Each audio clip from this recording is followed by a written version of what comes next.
In 1937, the Japanese declared war on China and invaded their country. The United States, who was friends with China, initially did not intervene in fear of provoking Japan. But after the Japanese murdered hundreds of thousands of unarmed Chinese civilians and the Japanese attacked an American warship, the United States was forced to step in. American officials responded to the Japanese aggression by placing serious economic sanctions and trade embargoes on Japan, believing this would cripple their war efforts in China, causing them to have to retreat. However, the sanctions and embargoes did not have this effect.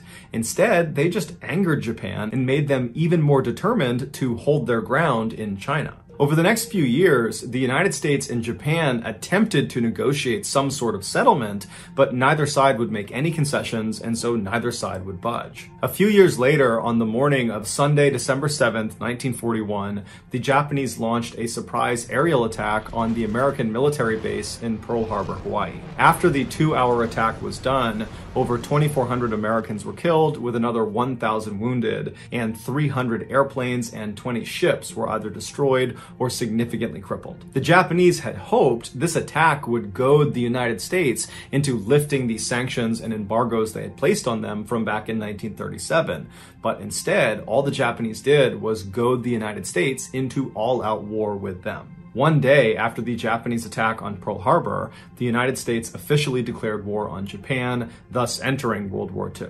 On the day the Japanese bombed Pearl Harbor, Jack Lucas, like every other American in the country, was glued to his radio listening to the news. He was devastated and shocked at this carnage he was hearing about in Hawaii. And so by the time the President of the United States was declaring war on Japan, Jack had already made up his mind that he was going to join up and he was going to fight for his country. However, there was an issue. Jack wasn't old enough to join the military. You needed to be 17 years old, and Jack was only 14. But this was not going to stop Jack. So he created this fake document that said he was 17 years old, and he forged his mother's signature on it. And then, after bribing him, he got a notary to sign off on this document as well. And so Jack took his forged documentation, he gave it to the recruiter, and before long, Jack was accepted into the armed services and was on his way to Marine Corps boot camp. After completing initial training and becoming a Marine, the Marines found out Jack's paperwork was actually faked. But instead of kicking him out of the military, they said, Jack, you can stay in, but under one condition. You can't go overseas to combat. You have to stay in the United States. You can drive a truck and help out around here, but you can't deploy and go to war until you're of age. Jack was not happy about this, but initially he did as he was told, and he did just drive a truck around and support it as best as he could. But after about 1.5 years, 2 years of this, Jack just couldn't do it anymore. That was not why he had forged this document to get into the military. He had done that so he could actually go fight in the war. And so finally, when he was just 16 years old, he abandoned his post and snuck onto the back car of a troop transport train that was going to another military base. And so when he arrived at this base, which was in California, he hopped off and then ran to the docks where there were these big warships. And he saw one of them, there was a whole bunch of troops loading onto it. And he figured, that's where I need to go. And so he snuck onto the ship and he hid down below. And then after the ship took off and was out to sea, he revealed himself. And he walked up to a Marine officer and he kind of played off the, oh, I must have got on the wrong ship, but now that I'm here, can I join your unit? And this officer, who had no idea how young Jack was, eventually said, okay, but prepare yourself because we're going to invade Iwo Jima. Now, Jack had never heard of Iwo Jima and did not know its significance. But frankly, Jack didn't really care. He was just glad that he was actually going to see combat. What Jack couldn't have known, and what the other Marines on the ship couldn't have known either, is that the battle for Iwo Jima would become one of the bloodiest and deadliest battles of the entire war. The Japanese that were on this island defending it were absolutely fearless and would not surrender despite being outnumbered, and they were heavily entrenched in these caves and tunnels built in all over the island, and they rarely left these caves and tunnels, which meant Jack and the other Marines, when they landed on this island, the only way they could fight the Japanese was by literally crawling down into these tunnels, which were usually booby-trapped, and fighting up close and personal with the enemy. Jack's ship arrived off the coast of Iwo Jima in February of 1945, when Jack was still 16 years old. On February 19th, the first wave of Marines climbed down the side of this big ship down onto these smaller amphibious landing crafts, and then one by one they began making their way towards Iwo Jima to begin the invasion. Jack was not part of this initial invasion. He would be going out on day 2 with the second wave of Marines. And so Jack and all the other second wave Marines just stood at the front of the ship and watched as these amphibious crafts made it up to the beach and then just got completely gunned down by Japanese machine gunners that were lining the beach. And so by the second day, when Jack and the rest of the Marines are getting ready to launch their assault, there are literally thousands of dead Americans just lining the beach. But Jack and the other second wave Marines, they knew this was their job, this was their duty, and so they were undeterred. They climbed down the side of the ship, they boarded their amphibious landing craft, and began the journey towards the island. As they got closer, the Japanese machine gunners opened fire not only on Jack and the boat he was in, but all of the crews that were coming towards the beach. And so hundreds of Americans were just getting gunned down before they even reached the sand. Jack and his crew managed to get to the beach, and so as the gate dropped on their boat, and as Jack is running onto the beach, the men around him are just getting cut to pieces by these machine guns. Jack manages not to get shot, and he, along with 3 other Marines, run up the beach and they lay down in front of the sand dune that protected them from these machine gunners. Jack knew he couldn't stay there for very long because the Japanese were also firing artillery shells onto the beach, and so it would just be a matter of time before he was blown up. And so Jack and these other 3 Marines that had arrived at the same time, they began moving north, doing their best not to get shot or blown up, stopping behind rocks and trees and jumping behind sand dunes. And after a couple hours of doing this, the 4 of them reached the airfield at the northern end of the island. And when they get there, a machine gunner inside of a pillbox is like a small concrete fort that only has openings on 3 or 4 of its sides that are just big enough for a machine gun to poke through. A machine gunner inside one of these pillboxes notices Jack and the other 3 Marines, and they open fire on them. And somehow, Jack and these other 3 Marines managed to not get shot, and were able to maneuver and then fire through one of those openings and take out the machine gunner inside. And so now that this gunner is down, Jack and the others see the opportunity to run forward and take more ground of this airfield. And as they're running, other Japanese soldiers in the general vicinity, they see them, they start opening up on them from other pillboxes and other locations, and it forces Jack and these Marines to just jump into the nearest trench to avoid getting shot. And so they're jumping into a Japanese trench, which is a deep hole dug in the ground to protect yourself from getting shot. And as they jump in there, they're expecting to see Japanese soldiers coming towards them, but there weren't any soldiers. But they knew they couldn't stay there for very long because eventually Japanese soldiers would come through here and then they'd get killed. And so they quickly decided their best bet was to basically get out of this trench and run towards the pillbox where they knew they had taken out the machine gunner inside, so they could actually take that pillbox for themselves. And so their plan was they would run towards it and stop inside of each of the trenches along the way to protect themselves because they know there are other Japanese that know where they are. And then once they get to the pillbox, they can regroup and call in reinforcements. And so one of the men Jack was with said, okay, I'll go first. And so he climbs out of his trench as the Japanese are shooting at him, and he sprints about 10 or 15 feet until he gets to the next trench on the way to this pillbox. And so Jack is watching as this guy jumps into this trench, and as soon as he disappears out of view, this Marine is immediately turning around and scrambling to get back out of the trench, and he's trying to run back towards Jack and the other 2 Marines he was with. It would turn out this guy had jumped into another Japanese trench that was full of Japanese soldiers. He'd actually landed on top of an actual soldier. But these Japanese soldiers were so caught off guard by this, they didn't have time to react and shoot this Marine before the Marine was able to scramble out and get back to Jack and the others. And then for the next several minutes, Jack and these other 3 Marines opened fire on these Japanese soldiers in this trench like 10 or 15 feet away, and these Japanese soldiers, they too opened fire on Jack and the other 3. Jack was able to take out 2 of the Japanese soldiers before his gun jammed, and so he ducked down into the trench to work on his gun, and as he's down there, he notices there are 2 grenades on the ground right next to him. And so without any hesitation, he yells, "Grenade!" to the other Marines, and then he jumps on top of them, smothering the grenades with his body. One of the grenades was a dud, and so it didn't explode. The other was not a dud, and it went off. The way a grenade works is there is a small piece of explosive that is inside of metal housing that's usually spherical, and this metal housing is the thing you actually hold on to and throw when you throw a grenade. And so when this small explosive is triggered by pulling the pin and releasing the spoon, it detonates and it causes the metal housing itself to be ripped apart and sent flying. Basically, when a grenade goes off, it's like having hundreds of pieces of jagged metal shot off in every direction that are all traveling roughly at the speed of a bullet or faster. And so naturally, a grenade up close is incredibly lethal. In fact, the kill radius of a typical fragmentation grenade is about 5 meters. When the grenade under Jack that was not a dud exploded, it sent Jack flying into the air, and then when he came back down again, his comrades saw him and they could see he was clearly devastated from all the fragmentation that had been pumped into his body, and so they assumed he was dead. But even if they thought he was alive for some reason, there was nothing they could have done to have helped him, because they were actively being engaged by dozens of Japanese soldiers that were only about 10 or 15 feet away.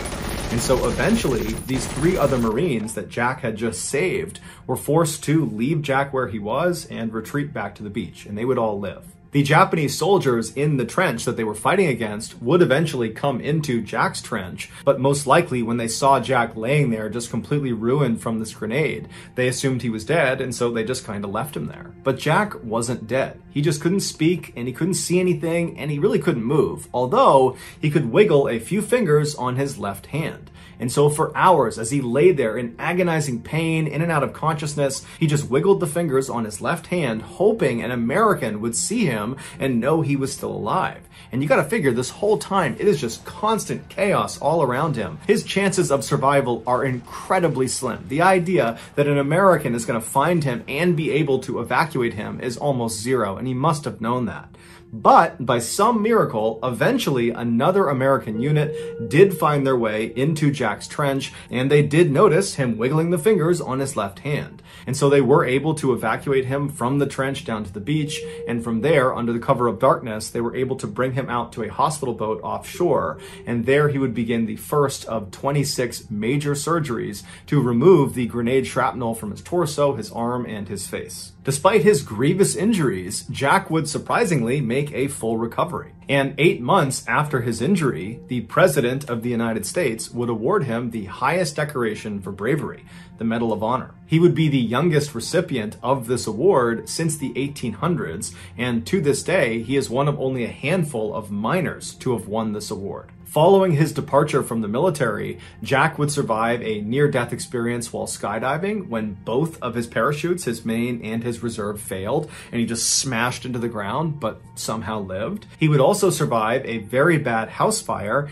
and he would survive an assassination attempt on his life by his ex-wife. And so naturally, he titled his memoir Indestructible. Jack would eventually die of natural causes on June 5th, 2008.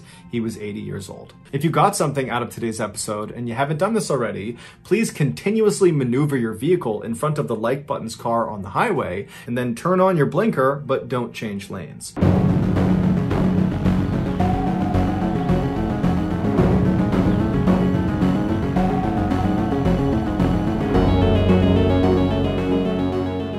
Before we get started, I want to give a special shout out to Billy Jensen, who is a fantastic true crime investigative journalist who wrote the article for the LA magazine called The Secret Life of Johnny Lewis. That article was used extensively in the making of today's video. So thank you, Billy. Johnny Lewis was only 7 years old when he landed his first acting role. Granted, it was only a bit part in an obscure escalator safety video, but it was a start. From there, Johnny appeared in dozens of commercials, including with Pizza Hut, before someone recognized this kid has real talent, and he earned appearances on the hit TV shows Seventh Heaven, Malcolm in the Middle, and Drake and Josh, which were really big in the late 90s and early 2000s. In 2001, when Johnny was 18 years old, he had made enough money from acting that he was able to leave his parents' home in North Los Angeles and move into a new home right in Hollywood with a bunch of other up-and-coming actors and actresses. By 2006, when Johnny was 23 years old, he was riding high. He had landed several more big TV roles, like a recurring role in the show The OC, which was very popular in the 2000s, and in 2006, he was dating the mega pop star Katy Perry.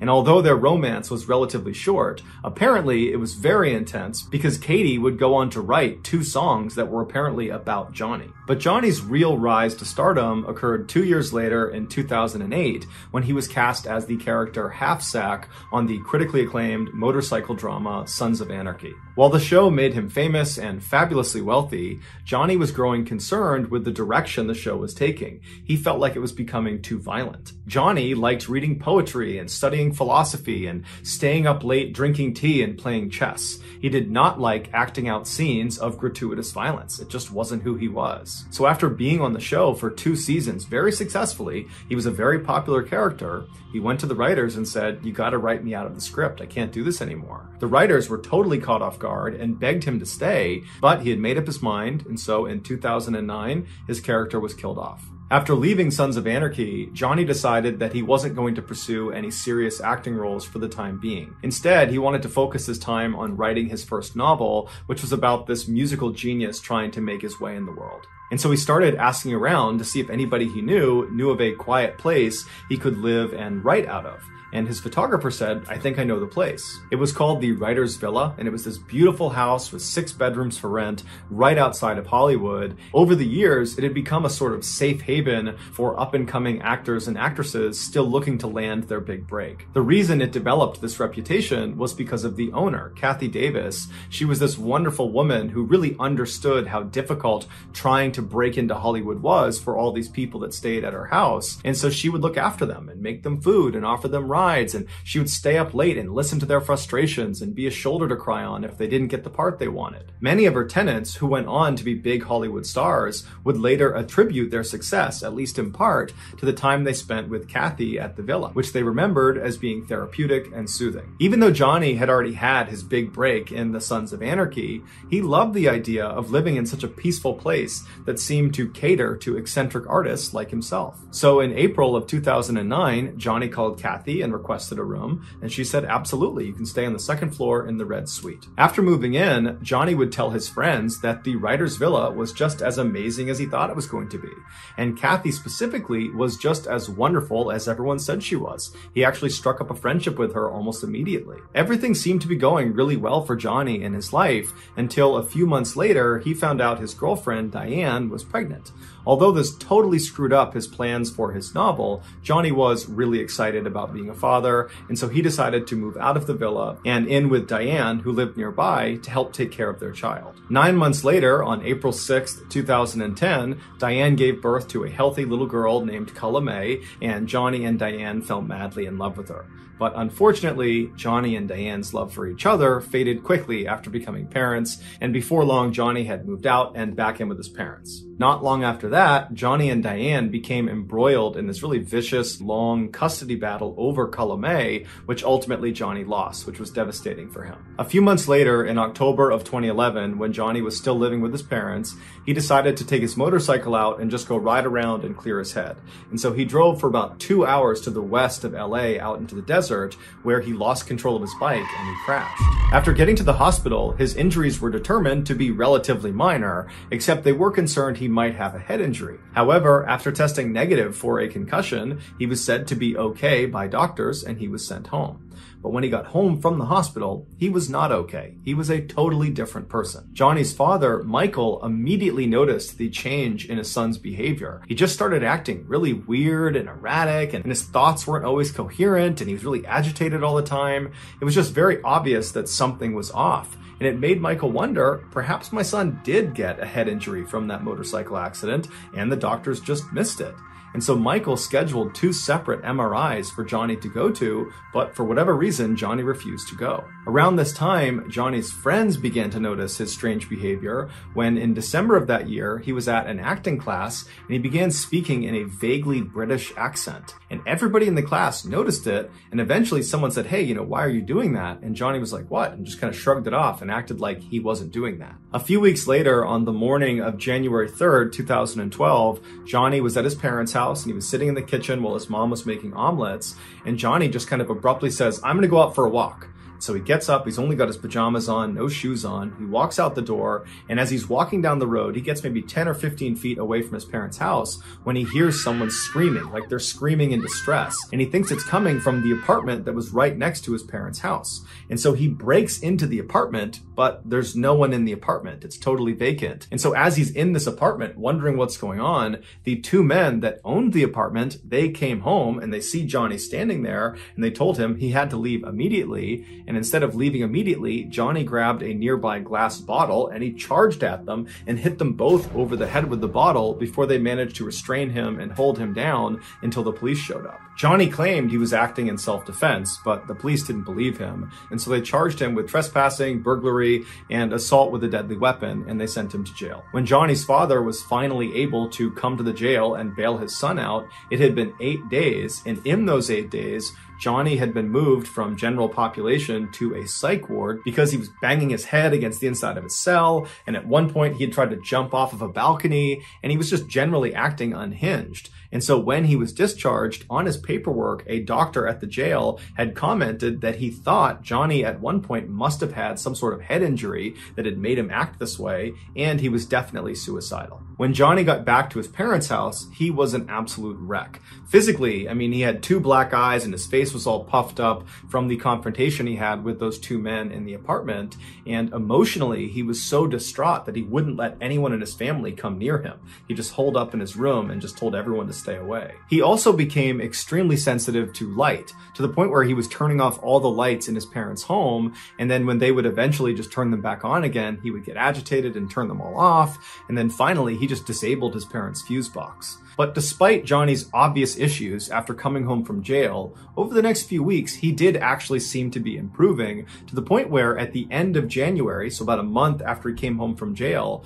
his parents allowed him to move out and go live on his own in Santa Monica, California, about 30 minutes away. But as soon as he was living on his own, his troubles started again. On February 10th, so about a week after moving into this place in Santa Monica, he was arrested for punching some random stranger in the head outside of a yogurt shop, but he was ultimately released on $20,000 bail. A couple of days later, Johnny, fully clothed, just walked into the ocean, and when he was pulled out, he had to be brought to the hospital to be treated for hypothermia. A couple of days after getting out of the hospital, he was arrested again, this time for trying to break into a woman's apartment in Santa Monica. He claimed he thought it was his friend's apartment, but nobody believed him, so he was brought to jail and then released on bail again. After this second arrest in Santa Monica, Johnny's parents finally convinced him to go see a doctor about this potential head injury they thought he got from that 2011 motorcycle crash. Even though that jailhouse doc had suggested Johnny had a head injury, he had not officially diagnosed him. So Johnny needed another doctor to officially diagnose his head injury so they could begin to treat it. But the doctor Johnny wound up seeing did not suspect a head injury. Instead, he suspected schizophrenia or bipolar,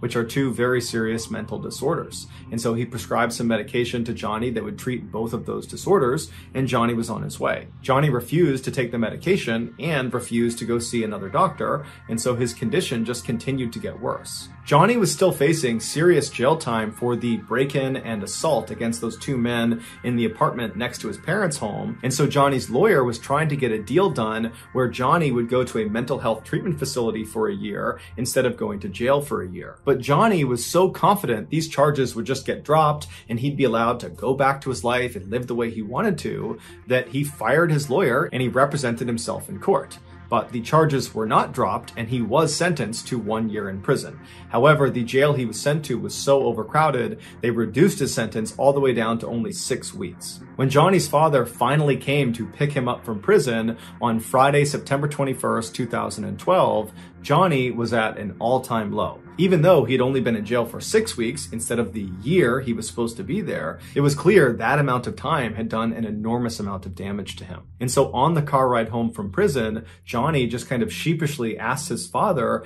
hey dad, would it be possible if you called Kathy Davis at the writer's villa and just see if there's any way I can move back in? And Michael's thinking to himself, I hadn't thought of that, but the writer's villa was the last place Johnny was when his life was still in order. It was probably the last place he was happy, and so he probably has attached a lot of fond memories to that place, and so that's a great place for him to go. And so as soon as they got home, Michael called Kathy Davis and explained the situation and said, is there any way he can stay there? And she said, absolutely, the red suite is still available. I'll go up and make the bed right now. I can't wait to see him. Johnny stayed with his parents that weekend, and then on Monday, September 24th, he packed up his stuff and he moved back into the villa. 2 days later, a 70-year-old man named Dan Blackburn, who was actually neighbors to the writer's villa property, he was looking out his front window at this man who was standing out in the road. He only had on jeans and red shoes. He had no shirt on and he was very sweaty, and he was just kind of frantically pacing around the road, and he had never seen this guy before, and so he's just kind of poking out behind his curtain watching him to see what he's going to do next. And after about 15 minutes of this kind of strange pacing in the road, this guy turns and walks directly towards Dan's property, goes right up to the front step and starts knocking on the door. Dan was definitely a little bit concerned, but he shut the curtain, he walked over to the door, and he looks out the peephole, and there's this guy standing there with bright blue eyes that are all wide, and he's looking at the peephole as if he can see through and see Dan, but he can't. And so Dan reaches down and he opens the door just a little bit and he looks out, and the guy outside looks at him and goes, "Hi, I'm John. I'm your new neighbor." It would turn out John was Johnny Lewis. And so Dan opened the door a little bit farther and he looks at him and he goes, "Hi, John, nice to meet you." And before the two men could have any sort of conversation, Johnny just abruptly turned around and walked away. And so Dan is totally puzzled by this strange interaction he's just had with Johnny Lewis. And he's watching him as he just walks back to the road, he walks back over and goes inside the villa and disappears. And so Dan kind of shrugs it off, he shuts his door, locks it, and goes back to his morning routine. About 30 minutes later, Dan is doing his own thing in his house when he hears his wife outside screaming for him to come outside. And so Dan runs out the front door, he goes into his driveway, which is between his property and the writer's villa, and he sees his wife is standing on the driveway, horrified, pointing up towards the back of their house. He looks down, and back near their back deck, Johnny Lewis, is standing on top of the guy that Dan and his wife had hired that day to paint their back deck. Johnny is just raining blows down on this guy. He's got a piece of wood too that he's hitting him with, and the worker is sitting there trying to shield himself. There's blood all over him, and Dan instinctively just runs over to Johnny. Johnny's not seen Dan at this point. Dan gets right up to him and he grabs him by the shoulder and he tries pulling Johnny off. He's screaming at Johnny to stop, but Johnny just seems totally unfazed. He's just destroying this worker. And so finally, after Dan yanks on Johnny hard enough, Johnny jumps up, turns around, and levels Dan square in the face. Dan falls to the ground, and when he looks up, Johnny is just standing over him, looking at him with no expression on his face. It's like he didn't know what he was going to do with Dan next, so he just stood there and stared at him. But Dan wasn't going to waste any time. He jumped up and he clocked Johnny square in the side of the head, but it had no effect on Johnny. He still just stared at Dan, completely expressionless. And so Dan grabbed a nearby lawn chair and practically broke it over the head of Johnny, but again, it had no effect on Johnny. He just stood there completely expressionless, staring at Dan. And so at this point, Dan just grabs the worker who can barely stand and he runs back down the driveway. He grabs his wife and they run towards the house to go inside. And the three of them manage to get inside the house. And as they're shutting the big, heavy door, Johnny comes bounding up and he gets right in front and he jams his arm in the space between the door and the wall. So they can't close the door because it's getting stuck on his arm. And so all three of the adults inside, Dan, his wife, and the painter, are putting all of their weight on this huge wooden door onto Johnny's arm. And Johnny is just trying to grab them the whole time. And so finally, the three of them start raising the door and slamming it as hard as they can on Johnny's arm. And finally, after several hard blows to his arm, Johnny retracted his arm and they were able to shut the door and lock it. And so at this point, Dan's wife and the painter ran around the house, closing every window, locking every door. Meanwhile, Dan went to the side window that looked out towards the writer's villa property, and he got his phone out and he called 911 as he's looking out the door looking for Johnny. And so after he tells 911 what's going on and he hangs up, Johnny suddenly just appears running down his driveway as if he's running back towards the back deck. But he stops almost right in front of Dan's window. He turns and he starts running towards the villa property, he jumps over a fence that's at least waist height, just jumps clear over it, and then he gets to this huge wooden fence that surrounded the entire villa property that was at least, 8, 9, 10 feet, and he very easily just jumps, grabs the top, and catapults himself right over the top, and then disappeared inside of the villa. Within minutes, the police showed up, and they went inside the villa, and they could not believe what they found. Based on the evidence, this is what investigators believe happened. After Johnny, for the first time, walked up to Dan's property and awkwardly knocked on the door and said, "Hi, I'm John, I'm your new neighbor." After that, he turned around and Dan watched him as he left his property and made his way back and went inside the villa. Once Johnny got inside the villa, he made his way up to the second floor and he went into Kathy Davis's room where she was sitting. Now, Kathy most likely turned and saw Johnny standing in the doorway. He's got no shirt on, he's sweating, he looks totally crazed. She probably was not scared. Instead, her motherly instincts kicked in and she probably said, "Hey, are you okay? Can I help you? What's going on?" And as she probably stood up and made her way over to make sure he was okay, Johnny, for reasons no one understands, proceeded to beat and kick and strangle her. And then when she fell to the ground and was totally helpless, Johnny proceeded to either stomp on her skull repeatedly, or he hit her over the head repeatedly with a rusty hammer that was later found in his bedroom. But no matter how Johnny did it, he managed to severely fracture her skull, and that's what ultimately killed her. After killing Kathy, Johnny tracked down her beloved cat and killed the cat the same way. Afterwards, Johnny ran out of the villa, and that's when he spotted Dan's house painter just sitting outside, and he walked over to him and just began beating him. And just like the attack on Kathy and her cat, this attack on this house painter appeared to have no motive as well. After Dan came outside and managed to fight Johnny off, and then when Dan went back inside the house with his wife and with the painter, Johnny stood outside for a few minutes before running down Dan's driveway and then hopping over those two fences right in front of Dan, and then Johnny disappeared inside of the villa.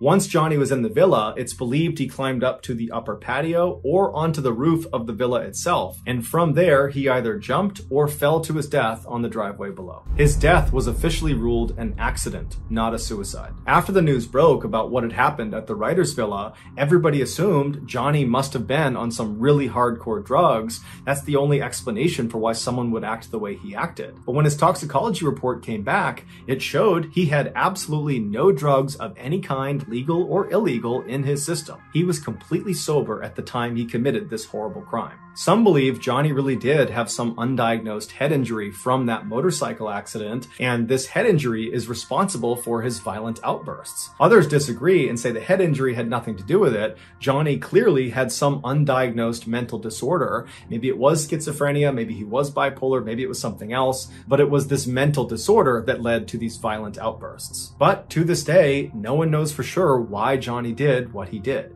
All we know is an innocent woman and her cat were needlessly killed. If you got something out of today's episode and you haven't done this already, please offer to make the like button their favorite food, a burrito, but separate the meat, cheese, rice, and sour cream into 4 distinct sections before rolling it up.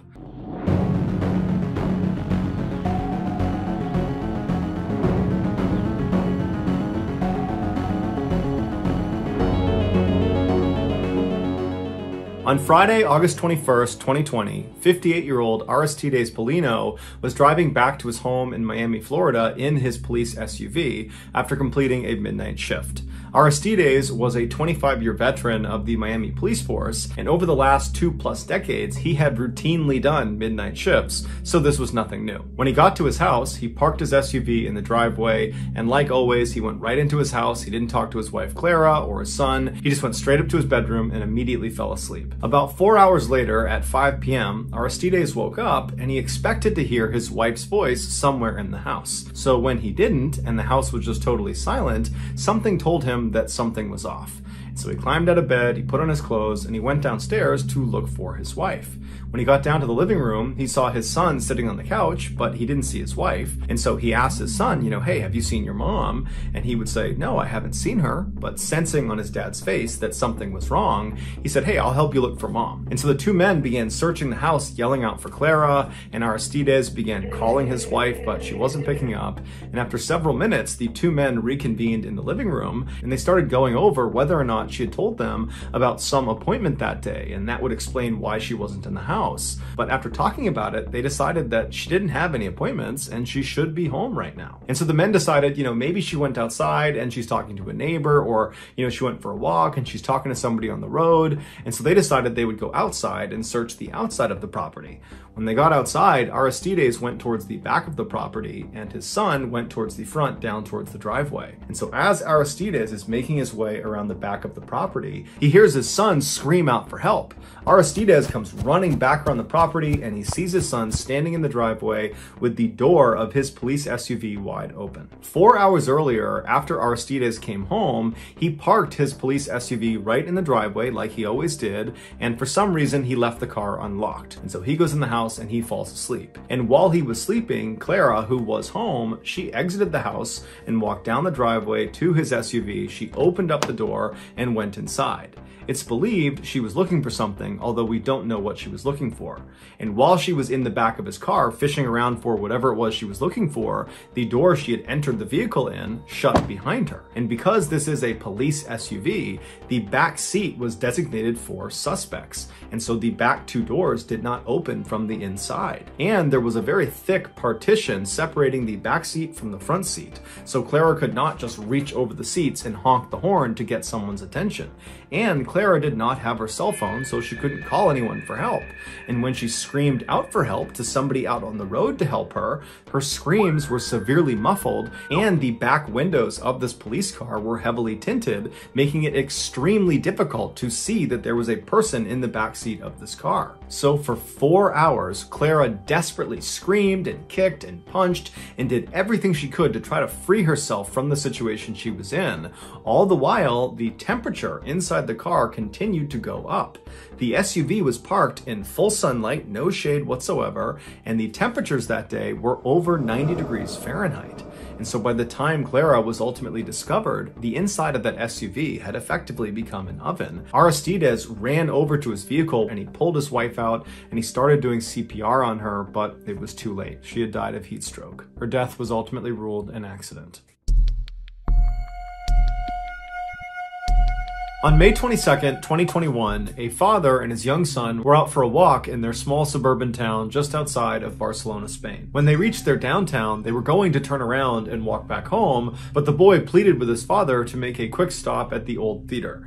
The reason the boy and many other kids in the town loved going to this old theater was because out front of it was this huge papier-mâché statue of a dinosaur, a stegosaurus to be exact. And so after a little bit of convincing, the father finally agrees and they start heading in that direction. After they turned the corner and could actually see the dinosaur statue, the boy took off running while the father just stayed back and walked leisurely, watching his son the whole time. And as he's watching his son, he can see he gets right up to the statue, and then the boy just kind of suddenly stops and stares at something on the bottom of the statue. And so the father notices his son has seen something peculiar enough to make him stop and stare, and so he yells to his son, "Hey, what do you see?" And the son just points at the back right leg of the statue. And so the father thinks this is really weird, so he jogs up to his son and he crouches down right next to him and looks in the direction his son is pointing. And at first, the father believes all his son is pointing at is this fairly obvious crack on the outside of the statue on the back right leg. And he's thinking his son has just noticed that the statue is kind of falling apart. But as he's looking at this crack that his son is pointing at, he realized his son was not pointing at the crack. He was pointing at what was behind the crack, what was inside the dinosaur statue. And when the father realized what he was looking at, he grabbed his son, stood up, and ran in the other direction and called emergency services. A few minutes later, the police and fire department show up in front of this old theater. They get out and they go up to the statue and they confirm what's inside this back right leg. Afterwards, they go to their trucks and they get out chainsaws. Eventually, they were able to carve a big enough square on this back right leg that they were able to remove the thing that the father and the son had seen originally, and that was a dead man's body. Not much is known about this dead man, except that he was a 39-year-old man who his family had reported missing a couple of days before he was actually found. While we don't know this for sure, it's believed he decided to crawl inside the statue when he realized the belly of the dinosaur was movable. Now, it's not entirely clear how he figured that out, Either the belly was already moved and he saw the opening and so saw the opportunity to crawl inside for some reason, or he was poking and prodding at the statue and discovered the belly was movable, moved it aside, and then again seized the opportunity and crawled inside. But either way, the man crawled inside the statue, and then once he was in the dinosaur, his phone slipped out of his hand or slipped out of his pocket, and then instead of falling out of the dinosaur onto the ground, it fell inside the dinosaur and slid down the inside of the statue until it fell into the bottom of the bottom right-hand leg. And so the man decides to go after his phone, and so on his belly, he slides over to the back right leg, and then he begins lowering himself head first into the leg, reaching for his phone. And so as he's kind of slowly lowering himself down, using his legs to pin himself inside the statue, he gets closer and closer, and he's almost about to grab his phone when his feet lose their grip and he slips and falls headfirst all the way to the bottom of this back right leg. The space he was in was so tight, he was not able to turn himself around and climb up and out again. In fact, it was so tight, he could barely move. His arms were pinned by his side, and so he couldn't use them to even push himself back up and out. And because he could not bend his legs, he could not use his legs to pull himself back out again either. And so this man most likely began screaming for help, but for whatever reason, nobody heard him. And so after what must have been several agonizing days, the man finally just died. His autopsy has not been made public, so we don't know for sure what actually killed him, although one could speculate he died of either dehydration or perhaps asphyxia from being trapped in this really tight space where his chest may not have been able to expand all the way, and so he would have eventually suffocated. Following the gruesome discovery, the dinosaur statue was removed from the front of the old theater. In the early 1980s, John Harder was the classic, athletic, popular kid at his high school in Delaware, Ohio, which is a relatively small town just outside of the state's capital. But unlike most stereotypes that paint high school jocks as being these total jerks that bully people and they're kind of stupid, John was none of those things. He was incredibly friendly and very warm-hearted and seemed to get along with everyone. John also was known for having a great sense of humor. In particular, he liked to play these kind of harmless pranks that would make people smile, like the time he very enthusiastically joined the cheerleaders during a high school pep rally, despite not actually being a cheerleader himself. John was set to graduate from high school on June 5th, 1983, and his plan was to study accounting at Kent State University the following year. A few weeks before his graduation, John's high school began selling these tickets to a grad night at a huge amusement park called Kings Island. Kings Island was located about 2 hours west of John's high school, and it was home to dozens of roller coasters, water slides, and many other attractions. During their so-called grad nights, this amusement park would shut down their public operations and not let anybody into the park that did not have these special student tickets that they gave to local area high schools. John, who was 17 years old at the time, was very excited at the idea of going to this grad night, and so he went and purchased tickets along with about 20 other students from his high school. At about 3:30 p.m. on Friday, May 13th, John and the other students who had bought grad night tickets met up outside of their high school. While this was a school-sponsored trip, the students were responsible for driving themselves to the park. And so after all the students were accounted for, they all piled into a couple of their cars and they began their journey to the park. After a few stops along the way to get food and go to the bathroom, the students finally arrived at the park at about 7 p.m. And on the drive, John, who had been a passenger, had drank half a bottle of rum and about 3 to 6 beers. And so when he got out, he could barely stand, he was so drunk. And so the students made their way over to the front gate, they showed the attendant their grad night ticket, and they were allowed inside. And surprisingly, despite it being this special night where only people with these tickets were allowed in, it was still pretty crowded. There were lots of students that apparently wanted to come to this event. Once John and the rest of the students from the Delaware High School had come inside the park, there was no rule that they had to stick together for the duration of their time there, and so they all kind of broke into their separate groups and went their separate ways. In John's particular group was his girlfriend Pam, and for the first hour they were in the park together, all they did was bicker and fight. Onlookers would say John looked visibly upset and very emotional and very drunk. By 8:30 p.m., when John's group had gotten in line for this roller coaster, John was now openly saying, "I don't want to be here anymore, I just want to go home." It was pretty obvious he was still just mad at Pam, and that's why he was saying all this, was just trying to make Pam feel bad. And so some of the group members told John, just, "Hey man, calm down, you're overreacting, just try to enjoy this ride, and then afterwards we'll get some food, it'll be fine. But it was pretty clear that John was really worked up and seemed incapable of having a good time at this point. But regardless, John and the rest of the group, they got on this ride at about 9 p.m. and then after the ride was over, they disembarked and they walked away from the ride to regroup and figure out what was next. And they're looking around and John is nowhere to be found. And so after waiting for a few minutes and actually walking around looking for him, they decided that, you know what, he was really upset before he got on this ride. He probably just wanted to walk away and be by himself for a bit.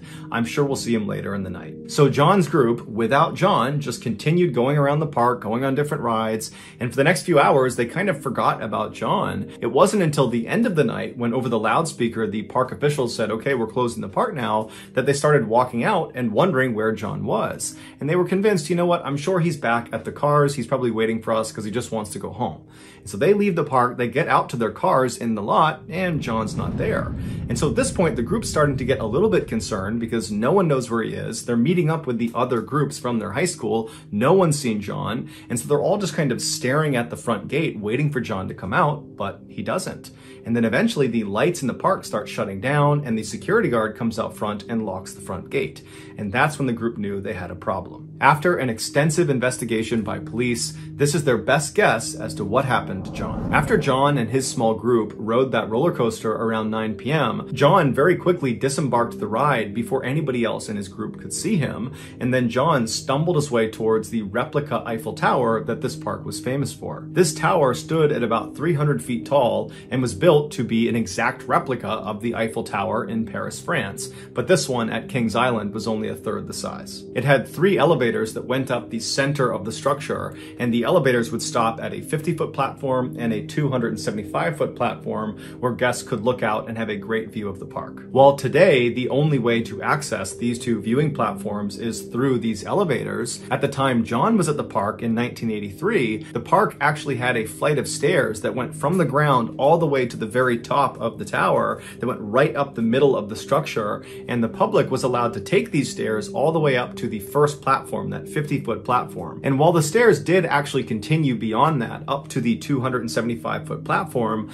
the public was not allowed to go any higher on the stairs than that first platform. And so if you took these stairs, once you got to the 50-foot platform, there would be a big fence right on the stairwell preventing you from going any farther. And it says authorized personnel only, don't go any farther. And so the only people that would walk up those additional flights of stairs were staff that had a special key. When John stumbled his way over to the base of this replica tower, he did not get on an elevator. Instead, he took the stairs. So he made his way up to the 50-foot platform. And then when he got to this 6-foot tall gate preventing him from going any farther, he just climbed up and over it and continued walking up the stairs, and nobody stopped him. He finally came to a stop just below the 275-foot mark. And so he's on the stairwell. And at this point, he turns and faces the inside of the tower. It's all these metal beams all over the place. And he climbs over the railing of the stairs he's on, and he climbs onto this narrow beam that's actually a part of the support structure of this tower. And he grabs onto the beam above him and just begins walking along this beam towards the center of the tower where the 3 elevator shafts are. Now, there's no safety net on either side of John. So if he slips and falls, he's falling hundreds of feet to the ground. And if he keeps walking and actually gets into the elevator shaft, there's nothing protecting him from being struck by one of the elevators, because the people who built this tower were not thinking about people walking on these exposed beams hundreds of feet up into the air. This is a totally dangerous and unauthorized area. But John just continues shimmying across this beam until he does get to the middle of the tower, and now he's literally standing looking down into the elevator shafts. And as he's most likely looking around, admiring where he was, one of the elevator cars below him began to start moving. To understand what happens next, you need to have a rudimentary understanding of how this elevator worked. A large metal rope was attached to the top of the elevator car, and from there it was thread up the elevator shaft all the way to the top, where it was fed through a pulley that was anchored to the ceiling, and then that rope was fed right back down the shaft to the bottom, where it was attached to a counterweight. A counterweight is just a large heavy weight that's designed to balance this elevator car on this pulley system. Without the weight, the elevator car would just slip off of that pulley. And so anytime the elevator car moved up, the counterweight would move down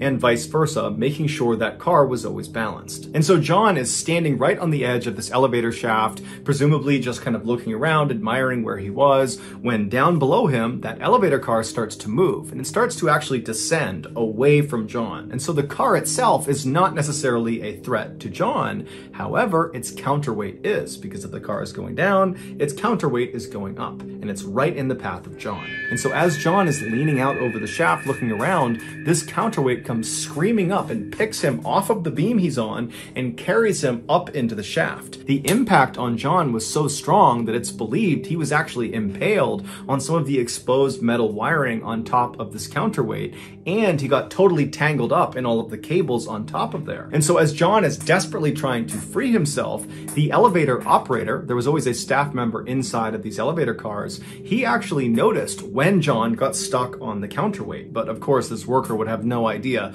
that's what it was. They would later recall, it just felt like the car suddenly jumped. And so this worker, fearing that something had gone wrong with the elevator car itself, he decided he would ride it all the way to the bottom, let everybody get out, and then ride back up to the top, totally empty, to make sure that the car actually worked before allowing people back on. And so the worker went to the ground, everybody got out, he closed the doors, he began his ascent. He got to that first platform at 50 feet, no issues. He got about 10 feet above that first platform, so at about 60 feet, when all of a sudden he hears an unbelievably loud thud on the roof of his elevator car, causing his car to immediately come to a stop. And then blood began pouring over the sides of the car over the windows. After getting stuck on the counterweight, John probably did everything he could to try to free himself, but he just couldn't do it. However, when that elevator worker decided to go back up again to test the capacity of the elevator car, it reversed the direction of the counterweight that John was stuck on. And so as that car was going up, John began going down, and it was on this descent that parts of John's body must have been dangling off of this counterweight,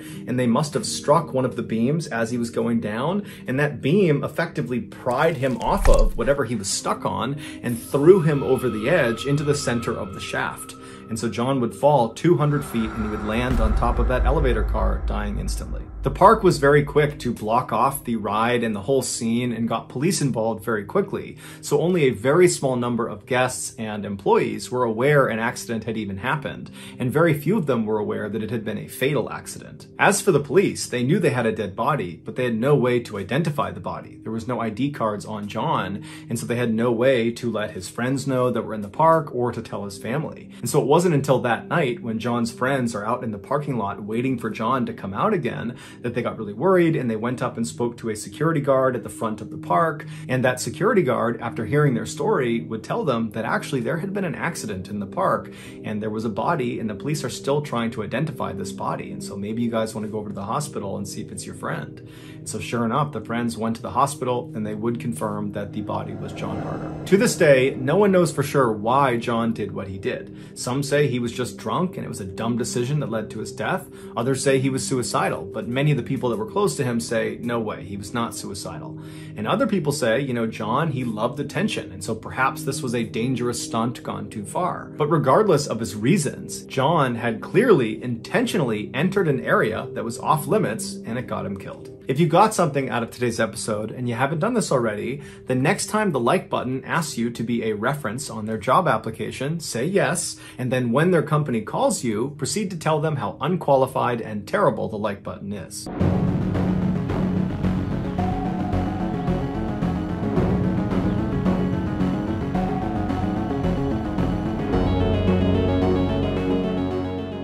In January of 2015, a 27-year-old Texas man named George Pickering III suffered a massive stroke. He was immediately admitted to a hospital where he was put on life support, and then doctors delivered some bad news to his family. It would turn out George was brain dead, and they advised the family that realistically they should consider pulling George off of life support because it wasn't going to do him any good. George's family was totally devastated by this news. In fact, George's father was so upset he just left the hospital altogether. father. And so in his father's absence, George's mother and brother wound up talking to doctors and saying that yes, we are prepared to pull George off of life support. After they consented to have this done, they put George on an organ donor list and then began making funeral plans. When George's father came back to the hospital later that day and found out his family had consented to have George pulled from life support, he was furious. He did not believe his son was just totally brain dead and there was no hope. He felt like they should at least try to give him a little bit more time to potentially give them a signal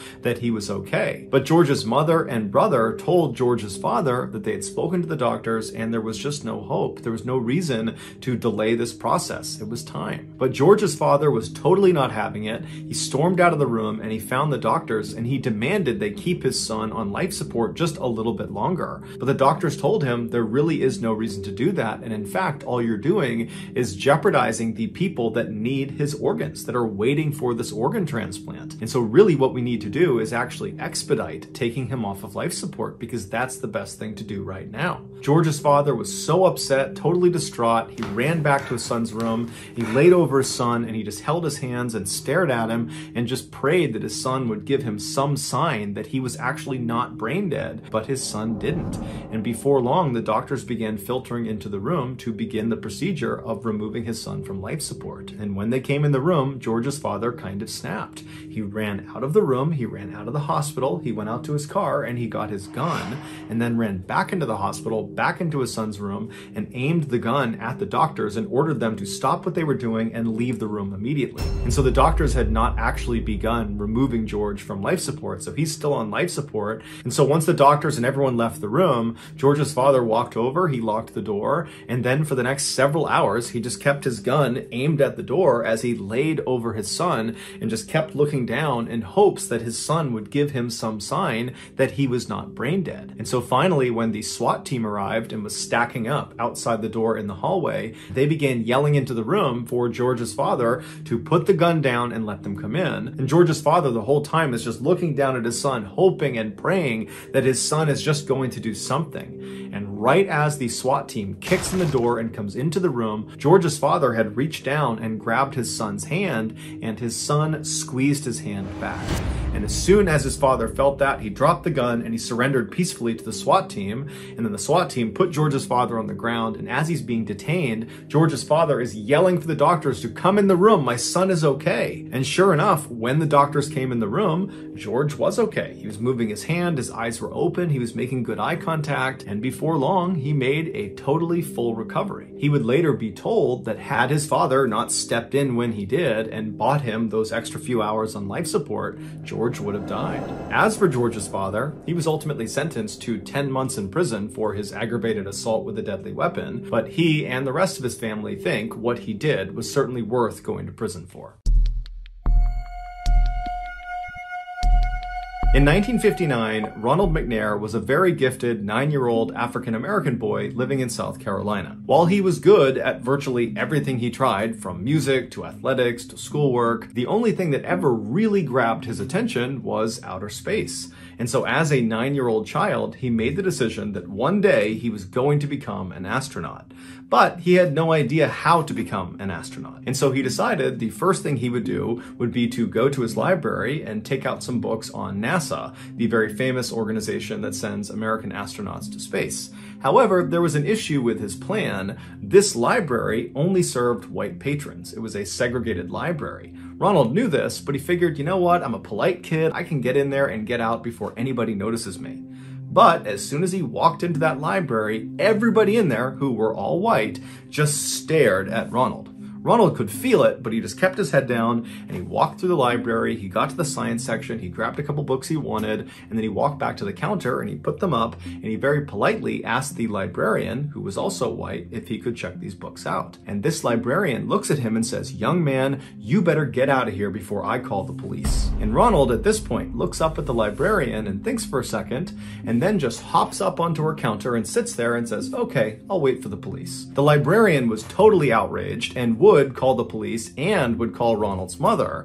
And before long, the police did show up, and it was two white guys. They come inside, and this librarian runs over to them, and she's talking to them, and she's pointing back over at Ronald, gesticulating that very clearly Ronald is the issue. That's why you've been called here. And the officers would be just totally annoyed by this librarian, and they would say to her, why don't you just let the kid take the books out? And the librarian was totally offended at this and began defending her decision to call the police instead of letting him take the books out. And as she's defending herself, Ronald's mother comes running into the library. She runs over to her son to make sure he's okay, and then she looks up at the police officers and this librarian to try to figure out what's going on. And at this point, the police officers are just totally over it, and they turn to the librarian and they say, you know what, you really ought to let him take the books out. And then the officers just turned around and left. The librarian was not about to just let him take the books. She was still very upset, and so she storms over to Ronald's mother and she says to her, you shouldn't let your son come in here. And at this, Ronald's mother is looking at this librarian who's totally upset,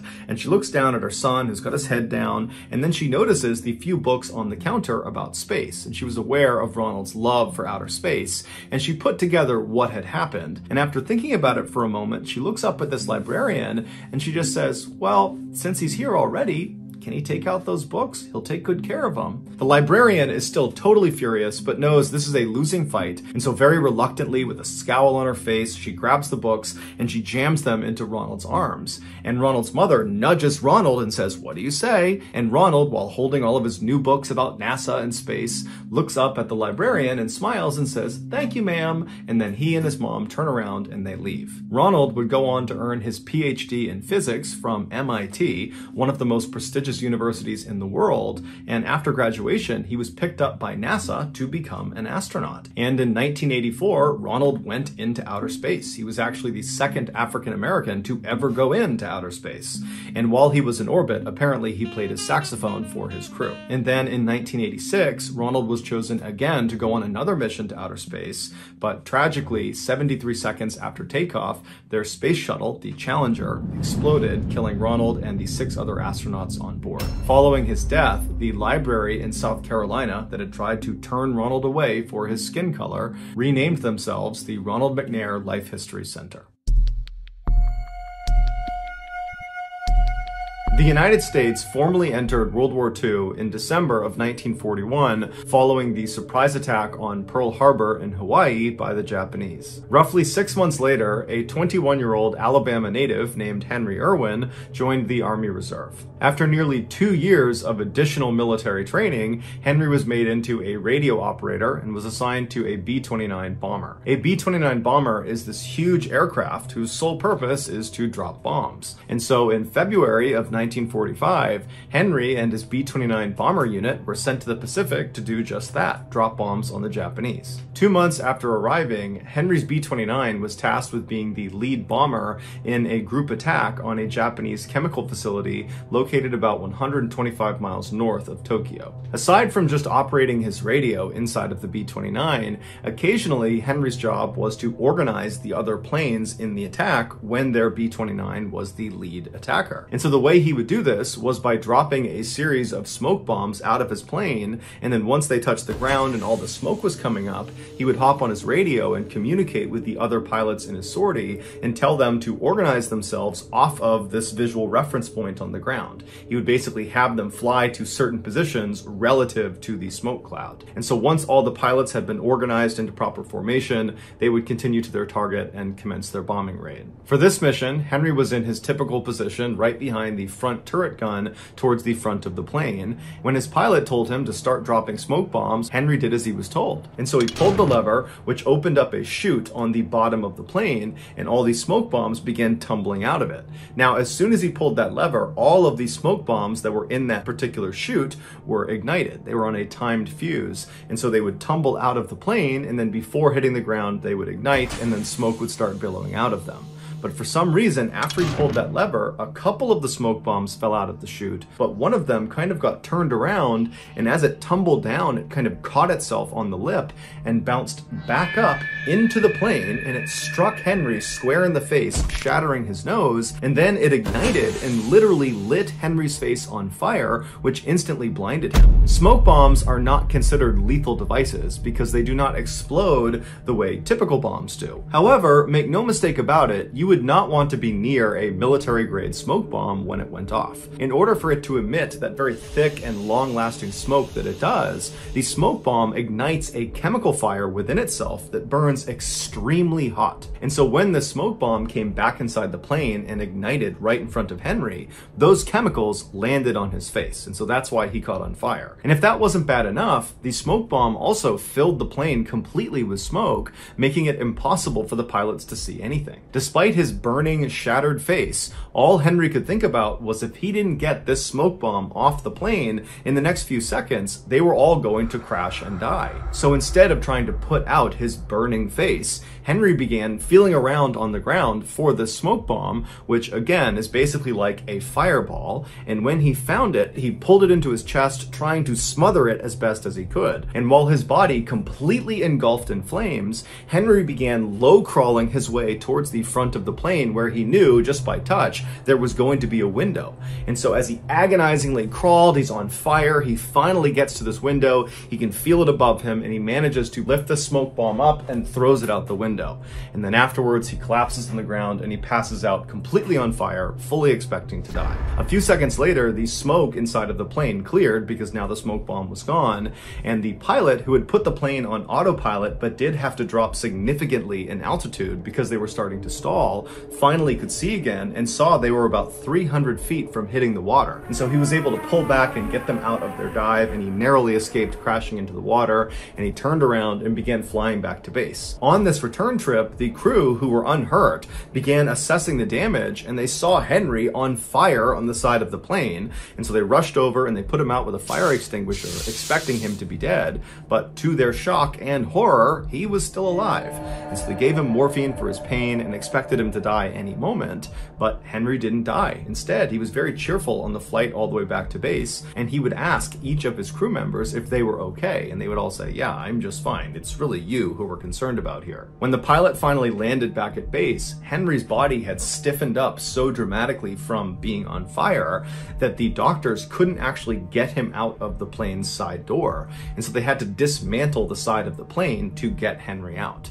And so the doctors fully expected Henry was going to die basically any moment from his horrible wounds, but since he hadn't yet, they did everything they could to try to save him. They put him through dozens of surgeries, including one where they would try to remove the chemical flecks from the smoke bomb that had embedded in his eyes. And since these chemicals combusted as soon as they made contact with oxygen, every time they pulled out one of these flecks, it would burst into flames and very painfully burn Henry's eyes a little bit more. While Henry was undergoing all these surgeries, the rest of his B-29 crew immediately went to their commanding officer and said, "You have to put Henry in for the Medal of Honor." The Medal of Honor is the highest award you can achieve in the US military. After the commanding officer heard the story of what Henry had done, he agreed, and in record time, he got the paperwork processed and got Henry approved for this award.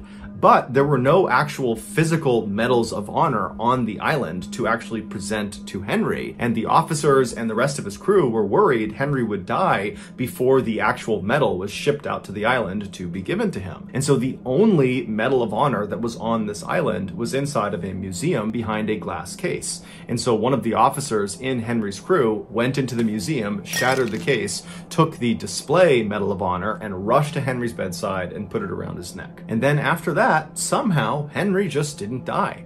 After dozens and dozens of surgeries, Henry actually regained sight in one of his eyes and regained the use of most of his body. Henry would later be asked in an interview what it was like to do this very heroic thing that he did.